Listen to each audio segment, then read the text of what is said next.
नमस्कार. T V next मराठीच्या महिला दिन स्पेशलमध्ये आपण अशा महिलांना भेटत आहोत ज्यांनी आपल्या बंधनाची चौकट मोडून काहीतरी स्पेशल करून दाखवले आणि त्यांच्याशी गप्पा मारून किंवा त्यांचं मार्गदर्शन घेऊन आपल्या उत्स्फूर्त भरारी घेऊ इच्छिणाऱ्या महिलांसाठी प्रेरणा मिळतील. तर आज आपण आलो आहोत कीर्ती सेल्समधल्या ज्योती पाटील यांच्याशी गप्पा मारण्यासाठी. नमस्कार मॅडम. काय वाटते तुम्हाला 8 मार्च महिला दिन हा साजरा करणं गरजेचं आहे? हो, ॲटलिस्ट म्हणजे तिला लोकांना ही आठवण राहते की महिला हे काहीतरी करतात किंवा त्यांच्यातील कलागुणांना एक्सपोज करण्याची संधी असते, त्यांचा सन्मान करण्याची संधी मिळते. म्हणून असावं असं वाटतं. इवन प्रत्येक दिवस हा महिलांचा असावा असं मला वाटतं आहे. तुम्ही आता एक बिझनेस वुमन आहात, एक पातळी ती गाठलेली आहे आणि ह्यावेळेस तुम्हाला बऱ्याच अडचणीही आल्या असतील. त्याच्यावर तुम्ही कशी मात केला?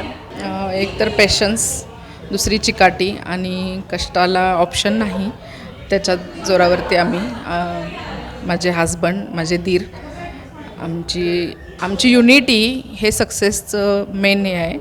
युनिटी, कोणतीही गोष्ट करण्याआधी विचार करून, त्यामुळे आत्ता इथपर्यंत आम्ही आलेलो आहोत. नक्कीच. मग तुमच्यासारख्याच उत्तुंग भरारी घेऊ इच्छिणाऱ्या महिलांसाठी तुम्ही काय सल्ला द्याल? मी प्रत्येक स्त्री, महिला, मुलगी यांना हे सांगू इच्छिते की ॲटलिस्ट तुमच्या ओन खर्चासाठी तरी तुम्ही स्वतः कमवलं पाहिजे, की तुमच्या खर्चाला तुम्हाला दुसऱ्यांकडे पैसे मागायला नको. एवढं तुम्ही सक्षम बनलं पाहिजे. हे असं माझं पर्सनली मत आहे. आणि त्यामुळेच नुसतं चूलमूल घरात न बसता प्रत्येक स्त्री ही प्रत्येक क्षेत्रामध्ये तिनं अग्रेसर राहिलं पाहिजे. सगळ्या कला अवगुणांना आत्मसात केलं पाहिजे.